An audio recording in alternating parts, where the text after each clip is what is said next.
Na década de 20, os líderes tinham muita dificuldade em delegar. Pensavam que quando alguém era muito bom em mexer no computador, já era suficiente para dar para ela a tarefa de lidar com pessoas. Aí, professor, eu sou muito inteligente e não vou cair nessa pegadinha não. Se o cara era muito bom para mexer com computador e com processos, por que alguém vai dar um cargo de liderança e chefia para ele? Claro que não, cara. Você parece bobo falando. 2020 a comunicação no Brasil era só por carta, então era difícil mesmo as pessoas aprenderem coisas novas. Não, a gente tá falando de 2020. Os meios de comunicação já eram bem mais avançados do que carta. Mas a gente tem que ter empatia. Era uma época de muito sofrimento no Brasil colônia. Não, galera, acorda. Vocês estão falando de 1800, eu tô falando de 2020. Já tinha smartphone, treinamento em company, YouTube, internet. Ô professor, eu sei que você quer parecer mais inteligente que eu, mas pega leve aí. 2020 as pessoas só andavam a cavalo, não tinha nem carro direito no Brasil. Como é que você queria que as pessoas aprendessem isso? Pessoal, esquece a aula de liderança. Acabou. Eu vou dar aula de história do Brasil para vocês.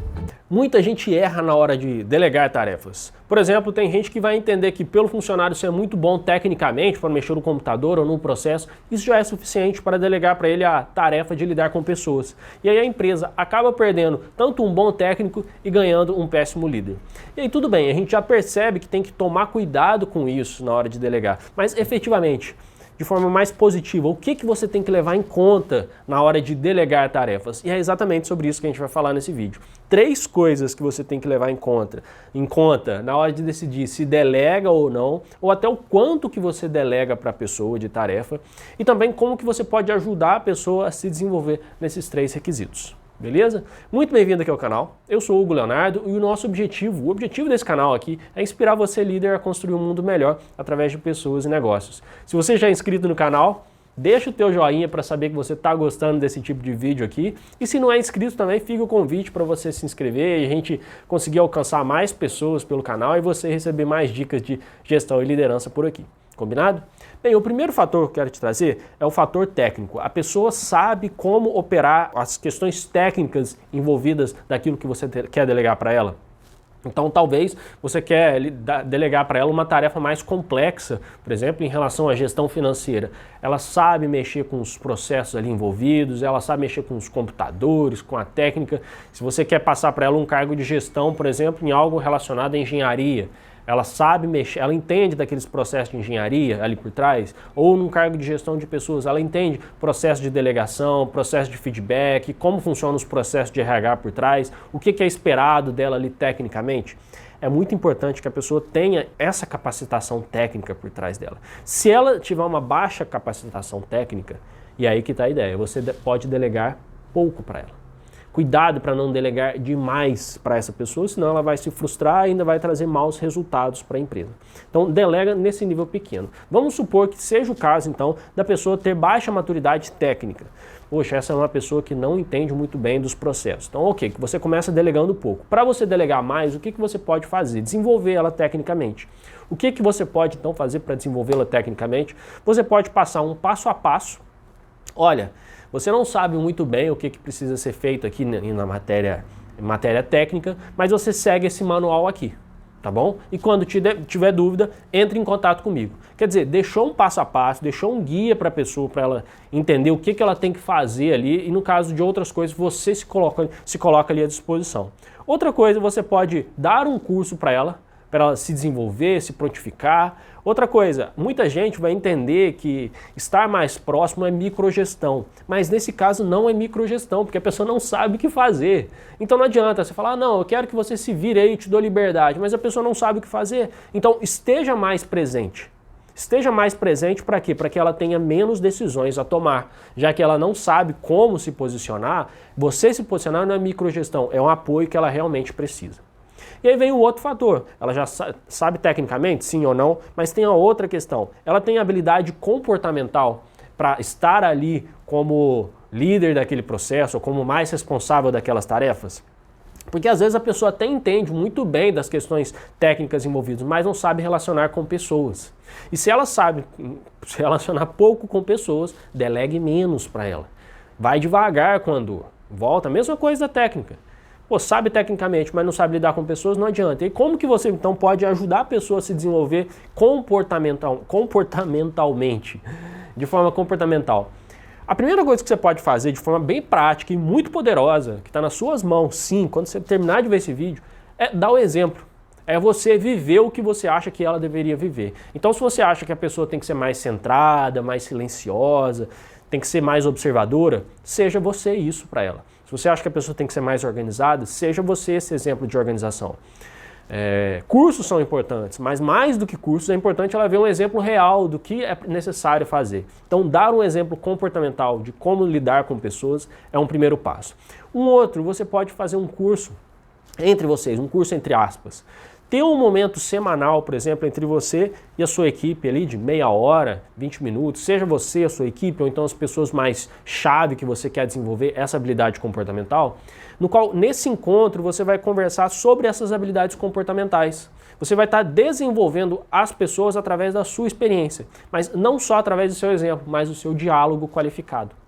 Não é só um diálogo para saber como é que tá, como é que foi a vida, não. É falar, gente, olha só, eu percebo que vocês estão querendo sim se desenvolver, vocês estão numa caminhada para crescer aqui na liderança, vocês estão abraçando mais tarefas e para apoiar vocês nesse processo de desenvolvimento, hoje a gente vai falar sobre como lidar com pessoas que são muito agressivas, como lidar com pessoas que são muito preguiçosas, como lidar com pessoas que são muito agarradas ali à tarefa dela e não deixam ninguém participar. Enfim, pensa um tema que seja interessante para o seu contexto com a sua equipe e conversa. Porque muitas vezes as pessoas só não percebem a importância daquele tema e por não perceber a importância não dão atenção e acabam não tendo atitudes relevantes. Quando você conversa, dá uma oportunidade para as pessoas falarem, elas vão refletir mais e às vezes não é questão de aprender coisas, é simplesmente de lembrar o que elas já sabem e começar a colocar em prática. Bem, outro também que você pode dar é um curso. É um curso para ela, paga um curso importante para ela ir lá, faz o curso. Tem curso EAD, tem curso gravado, tem cursos como o que eu dou, que é um curso in company. Você pode comprar um curso para o curso acontecer dentro da sua própria empresa. Vou até deixar o link do curso aqui embaixo. O curso acontecer dentro da sua própria empresa, com dinâmicas para as pessoas se integrarem, se interagirem. E não só, eu sugiro que você pegue não só cursos assim que dão uma palestra de um dia só, porque o que a gente está falando aqui é de hábitos. Então a palestra vai ser muito pontual. O curso que eu ofereço, por exemplo, treinamento Liderança in Company, são várias semanas seguidas para as pessoas criarem confiança entre si. Então esse é um outro fator que você pode ajudar as pessoas, pagando um curso para elas acelerarem o seu desenvolvimento. Um outro fator que você também pode usar, que é importante, é um feedback, uma cultura de feedback. Não esperar muito tempo para falar para a pessoa, pô, isso aqui que você fez ficou bom, isso aqui não ficou legal. E tenta dar um feedback o mais específico possível. Eu até tenho uma trilogia aqui, uma trilogia de vídeos sobre feedback. Vou deixar também no fim desse vídeo aqui o link. E uma das coisas que eu falo lá é que é importante você dar feedback específico, porque senão a pessoa não sabe do que você está falando. Aí você dá um feedback para ela, não, você fez um excelente serviço. Ela falou que fez um excelente serviço do quê? Então, você tem que deixar o mais específico possível e o mais frequente, dentro do razoável possível, para a pessoa entender do que você está falando e o que ela deve repetir e o que ela deve deixar de fazer. E estimular também, essa é uma sacadinha legal. Estimula as pessoas a darem feedback umas para as outras. E você pode dar esse estímulo, inclusive, nessa reunião semanal. Ó, pessoal, achei que foi muito bom isso que vocês fizeram. E vocês, o que vocês acharam? Se você pudesse dar um feedback aqui para uma dessas pessoas que estão na nossa reunião de algo que você gostou muito, o que você falaria? Estimula essa cultura de feedback. Por fim, tem o último fator. Eu falei já da capacidade comportamental, da capacidade técnica, e um dos fatores-chave também é a vontade. Quer dizer, não adianta a pessoa saber fazer, a pessoa saber se comportar, mas ela não tem vontade. Se ela não tiver vontade, não tiver no radar dela, fala, não, eu sei fazer, mas não quero receber essa tarefa, não adianta. Não adianta também você querer empurrar a goela abaixo para a pessoa um negócio que ela não quer fazer, por mais que ela seja capaz. E aí é o momento de você entender a pessoa e estar ali escutando, próximo, conversando com ela, para saber qual nível de delegação você pode dar. Caso a pessoa não queira, não tenha vontade, poxa, o que você pode fazer? Primeiro, entender se a pessoa realmente não está com vontade ou se ela não está expressando essa vontade. Porque às vezes ela quer.